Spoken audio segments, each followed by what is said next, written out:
사랑하는 성도 여러분, 오늘은 2016도를 맞는 크리스마스입니다. 2016번째 크리스마스에 초대받아서 오신 여러분들을 진심으로 환영하고 예수님의 은총이 여러분과 함께 하기를 주님의 이름으로 축원합니다. 사랑하는 여러분, 아마도 인류 역사상 가장 놀랍고 가장 경이로운 사건이 무엇인가라고 꼽으라면 분명히 만왕의 왕이신 하나님이 인간의 몸을 입고 이 땅에 탄생하신 성육신입니다. 성육신의 사건, 왜 성탄이 그렇게 놀랍고 신비한 사건이겠습니까? 먼저 그 사건은 사람의 아들이 아니라 하나님의 아들로 탄생했기 때문에 놀라운 사건인 것입니다. 여러분, 세상의 모든 사람은 다 남자의 후손입니다. 아버지의 씨를 통해서 태어나지 않은 사람은 세상에 한 사람도 없습니다. 그런데 단 한 사람, 예수 그리스도 그분만큼은 아버지를 통하지 아니하고 성령으로 아내 마리아의 몸에 잉태되어서 탄생한 남자의 후손이 아니라 유일한 여자의 후손입니다. 예수님의 탄생을 설명하고 있는 마태복음 1장 족보를 보게 되면 대부분 마태가 표현하기를 누가 누구를 낳았고 누가 누구를 낳았고 누가 누구를 낳았다, 이렇게 마태복음이 시작되고 있습니다. 그런데 예수님만큼은 아버지 요셉이 낳고 이런 표현을 하지 않습니다.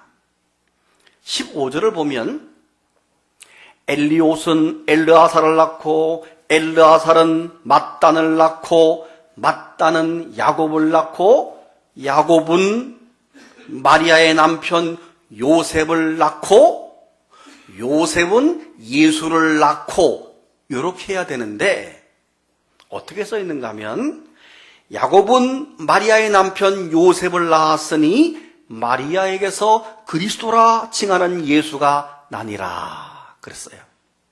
이것은 아기 예수님이 족보상으로는 요셉의 족보에 있는 사람이지만 아버지 혈통을 이어받지 않고 성령으로 잉태되었음을 강조하고 있는 부분입니다. 오늘 본문 18절을 보세요. 예수 그리스도의 나심은 이러하니라. 그의 어머니 마리아가 요셉과 약혼하고 동거하기 전에 성령으로 잉태된 것이 나타났더니 라고 기록하고 있습니다. 성령으로 잉태되었다. 남편 요셉이 도저히 이해할 수가 없어요. 내가 분명히 나의 약혼녀 마리아와 동거하지 않고 동침하지 않았는데 어떻게 내 아내 될 사람의 뱃속에서 아이가 있을까? 이해가 안 된다. 그런데 요셉은 착한 사람이었어요. 소문내지 않고 문제화하지 않고 조용히 파혼하려고 합니다. 그때 천사가 나타나서 하는 말, 다윗의 자손 요셉아, 너의 아내 마리아 데려오기를 두려워하지 말아라. 그에게 잉태된 자는 성령으로 된 것이니라. 아멘. 성령으로 된 것이니라. 아들을 낳을 텐데 이름을 예수라 하라. 이렇게 천사가 일러줍니다. 그래서 이 요셉이 그 아내와 결혼을 하게 되지요. 오늘 본문 23절을 보면 보라, 처녀가 잉태하여 아들을 낳을 것이요 그 이름을 임마누엘이라 하리라. 남자를 통하지 아니하고 성령의 힘으로 마리아의 몸에 잉태되어진 사람 단 한 사람이 바로 예수 그리스도입니다. 그래서 우리는 그분을 사람의 아들이 아닌 하나님의 아들이다. 이 놀라운 사건인 것입니다. 여러분, 세상 사람들이 이렇게 말합니다. 아니, 말 같은 소리를 해야지. 어떻게 남자하고 관계도 안 했는데 여자의 몸에 아이가 생길 수가 있어. 말 같은 소리를 하고 있다고 이렇게 표현한 사람들이 있습니다. 그러나 그것은 사람의 관점에서 하나님을 보기 때문에 그렇습니다. 여러분, 유명한 신학자 가운데 불투만이라고 하는 신학자가 있는데 그 신학자도 뭐라고 말했는가 하면요, 예수님의 동정녀 탄생이나 부활 등은 실제가 아니고 전설이고 신화다, 이런 말을 했어요. 신학자임에도 불구하고. 아마 여러분 가운데서도 교회는 다니지만 혹시 예수님이 동정녀 탄생이 되었다는 것에 대해서 의심이 되어진다면 의심을 버리시길 바랍니다. 굉장히 무식하기 때문에 그렇습니다. 여러분 생각해 보세요. 하나님이 어떤 분이십니까? 하나님은 전능하신 분이십니다. 말씀으로 빛이 있으라 할 때 빛이 있었고, 해와 달아 별아 있어라 할 때 있을 수 있는, 스스로 있는 자, 전능하신 하나님이 한 인간의 몸에 생명체 하나를 넣지 못한다면 그분은 하나님이 아닙니다. 그런 하나님이라면 우리가 신으로 인정할 수도 없습니다. 하나님은 전능하시기 때문에, 우리 인간의 머리로는 이해가 안 되지만 하나님은 전능하시기 때문에 무엇인지 가능하다는 사실을 믿으시길 바랍니다. 그래서 우리 입장에서 볼 때는 그것이 너무 신비롭고 놀라운 사건이 바로 성탄인 것입니다. 하나님의 아들이기 때문에 그렇습니다. 사랑하는 여러분, 두 번째로 성탄이 놀라운 이유가 있습니다. 두 번째는 구원자로 오셨기 때문에 그렇습니다. 천사는 요셉에게 그 아기가 성령으로 잉태된 사실과 함께 태어날 아기 이름을 예수라고 하라고 말했습니다. 아들을 낳으리니 이름을 예수라 하라. 이는 그가 자기 백성을 그의 죄에서 구원할 자다라고 말했습니다. 그런데 그 이름이 특별합니다. 예수. 이 예수는 히브리어로 표현하면 여호수아입니다. 이 여호수아를 헬라어 음역으로는 예수입니다. 그래서 여호수아와 예수는 같은 것이며 뜻은 무엇인가 하면 여호와는 구원이시다, 이런 뜻이에요. 따라합시다. 여호와는 구원이시다.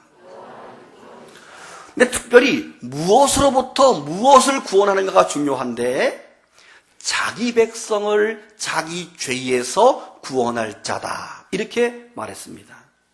그러므로 성탄에 오신 예수님은 자신의 백성을 죄에서 구원할 자로 오셨다, 이렇게 말씀을 하고 있는 겁니다. 그래서 예수님께서도 나중에 말씀하시기를 마태복음 20장 28절에서 이렇게 말합니다. 인자가 온 것은 섬김을 받으려고 온 것이 아니고 도리어 섬기려 하고, 중요한 것은 자기 목숨을 많은 사람의 대속물로 주려고 왔다, 이 말이에요. 이 말이 무슨 말인가 하면, 당신을 십자가에 내어 놓아 죽음으로 인간의 죄의 문제를 해결하기 위해서 이 땅에 오셨다라고 말씀하고 있는 겁니다. 마태복음 11장 28절, 수고하고 무거운 짐진 자들아 다 내게로 오라, 내가 너희를 쉬게 하리라. 여기에서 수고하고 무거운 짐진 자들, 우리의 등에 지고 있는 수고하고 무거운 짐이 무엇입니까?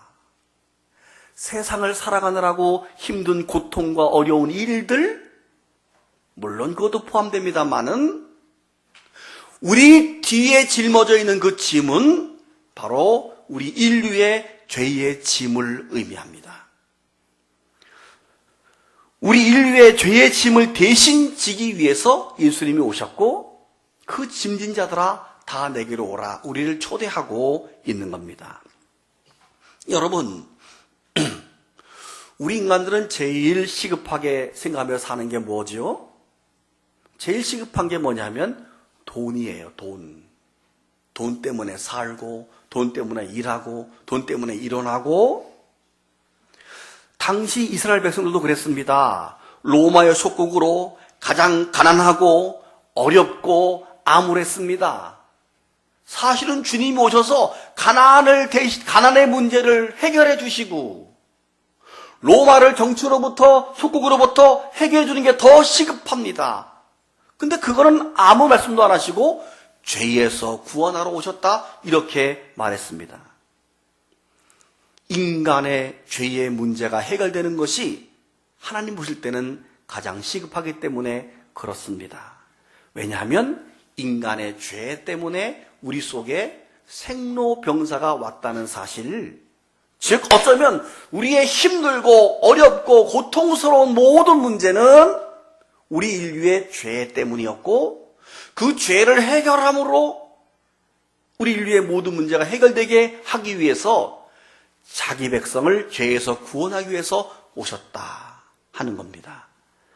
사랑하는 여러분, 이번 성탄절에 예수님께서 우리 인류의 죄의 문제를 해결하러 오셨다는 사실을 믿으시길 바랍니다. 그래서 그 사건이 놀라운 사건인 것입니다. 세 번째로 성탄이 왜 놀라운가 하면 임마누엘로 오셨기 때문에 그렇습니다. 오늘 보면 23절에 보라 처녀가 잉태하여 아들을 낳을 것이요 그 이름은 임마누엘이라 하라. 이를 번역하면 하나님이 우리와 함께 계시다라고 말씀하고 있습니다. 히브리어로 임마누 여기까지는 함께 하시다 이런 뜻이고 이 말은 하나님 이런 뜻이에요.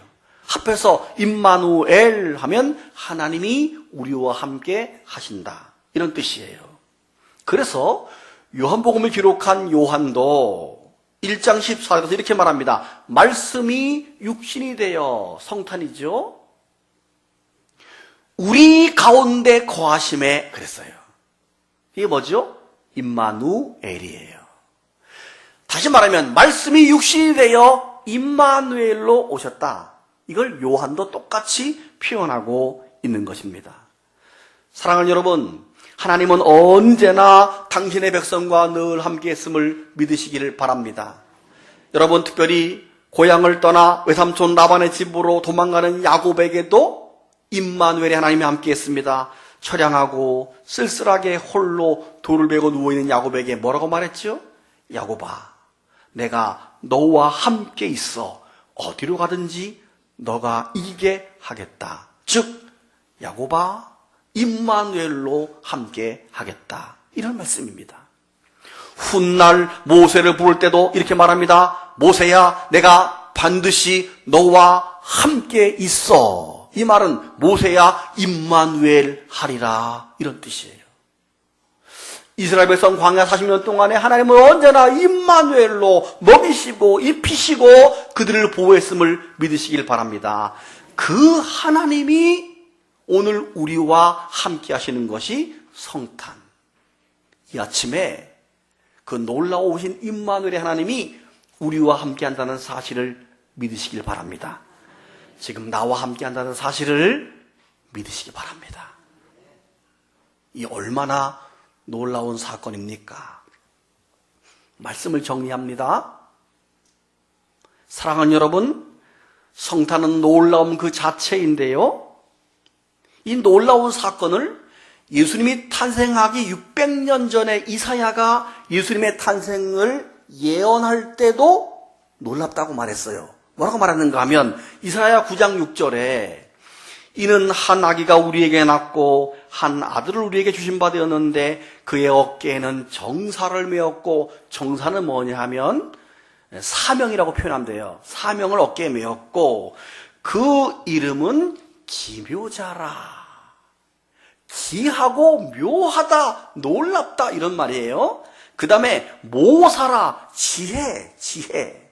전능하신 하나님이시고 영존하시는 아버지고 평강의 왕으로 오신다. 예수님이 기묘자요, 묘사요, 전능하신 하나님이요, 영존하시는 아버지요, 그리고 평강의 왕으로 오신다고 말할 때 그 놀라운 사실을 이사야가 600년 전에 말하면서 그 이름은 기묘자라 제일 먼저 말했어요.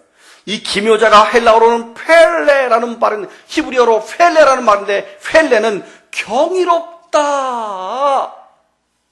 비범하다, 영어로 wonderful. 참 여러분 표정 보면 설교하기 싫어. 이쯤 되면 같이 눈을 크게 뜨면서 막 wonderful 해야 되는데 전부 다시 합니다. 기묘자는 원래 원어로 펠레인데 이 펠레는 경이롭다, 비범하다, 한국어로 놀랍다, 한자로 기묘하다, 영어로 시작. 와! 정말 완더풀한 겁니다. 왜냐하면 사람의 아들이 아니라 하나님의 아들로는 놀라운 사건이고 우리를 죄로부터 구원하는 놀라운 사건이고 오늘 우리와 함께 내일도 우리와 함께 임마누엘 할 것이기 때문에 놀라운 사건인 것입니다. 오늘 예수님의 성탄 첫 번째 돌에 참여했던 사람들이 동방박사와 목자들이 크리스마스 첫 돌에 경배로 왔던 사람들이고 우리는 오늘 2016번째 경배자로 초대받아서 오늘 박사처럼 온 거예요. 우리도 놀라워. 우리도 2016돌 놀라워요. 2016돌을 맞아 오신 여러분 모두에게 그 놀라운 은혜가 함께 하기를 주님의 이름으로 축복합니다. 기도합니다.